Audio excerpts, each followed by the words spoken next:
I think I think it's a wrap. I feel like I feel like we've covered everything without asking you your social security number Well, you're not or going your to get birth that. date or anything. You know, I think we. I don't know, camera guy. What do you think? I think it's awesome. Yeah, I think we got it all without getting into any technical questions about mic selection on the I always love SOA. technical questions. Anything Yeah. you can offer. Like, do you have any tricks of the trade or any special techniques you used when you picked up bands or produced bands? Well, the main thing that Why don't I hold the camera on this one, Steve? You're good. You're good. No, we got to really do this actually. This can be a separate. Come on, Steve. Oh, okay. All right, This is fine. the complete. This is the fanboy moment. This is the fanboy moment.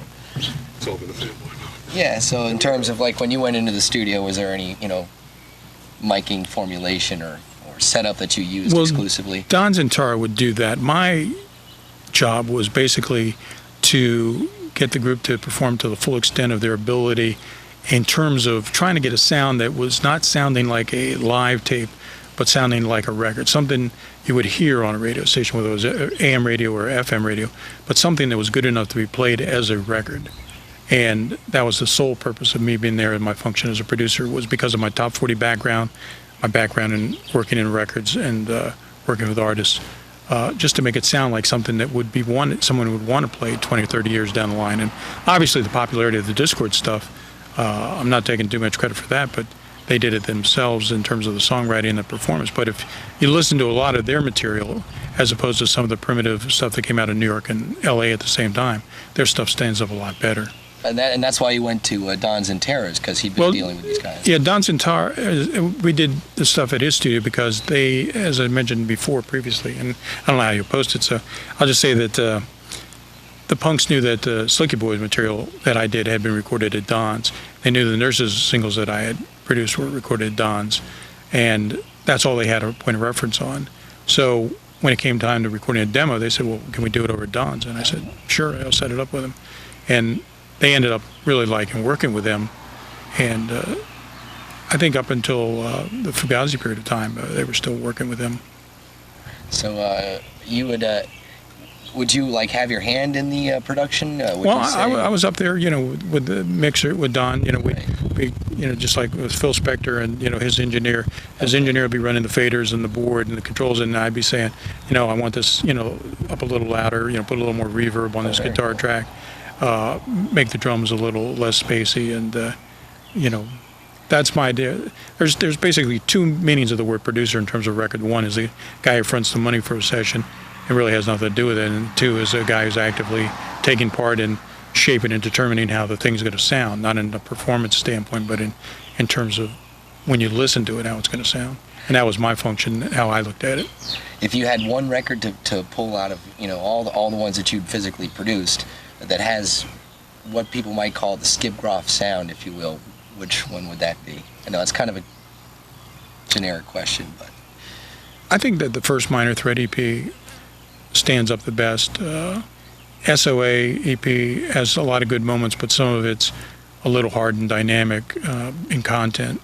And the Black Market Baby single, Potential Suicide, even though it's been critically favored, I didn't think it was as strong as I could have done in terms of helping them get the sound they wanted. They had done previous work with Steve Carr and Ted Nicely on recording and weren't satisfied with the results of either of those, so that's why they came to me.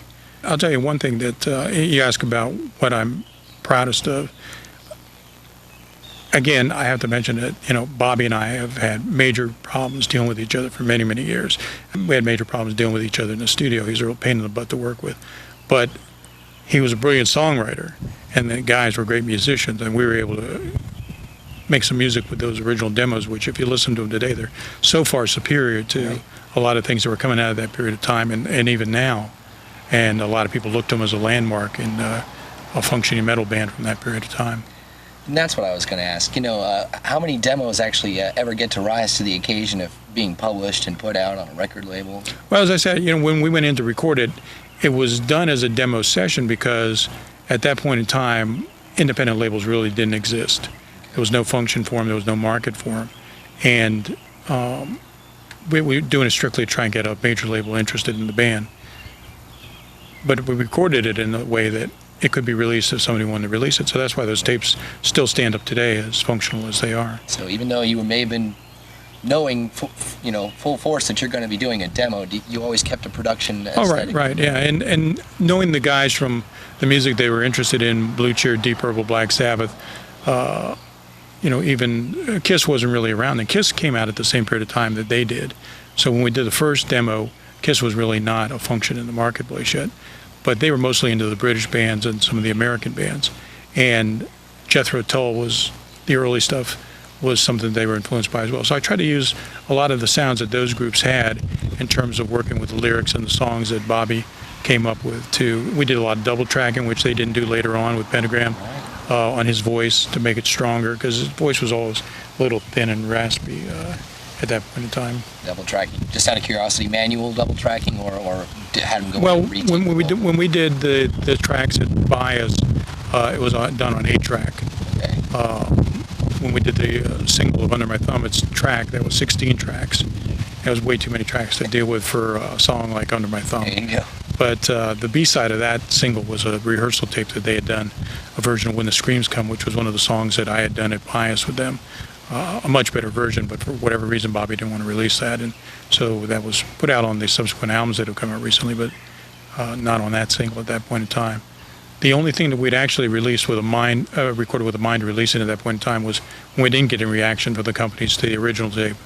I said, well, let's put out this 45, and I made up a label, Bafo Sacco, which was, comic book term, and, somebody punch a superhero or a villain, be a little balloon, with sharp points, and it says, Bafo Sacco. And so I put out the first 45, Earth, Flight, and Hurricane, 200 copies were pressed.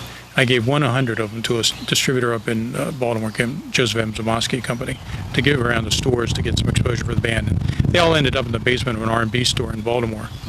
And I never saw them again, never signed money for them. That 45 goes for hundreds and hundreds of dollars now. The Under My Thumb 45, there were only 100 copies pressed of that, and they were all rubber stamped with the track information on them. That's good stuff. And that was on Gemini Records. All right. Very cool. I really appreciate that. Thanks again for your time.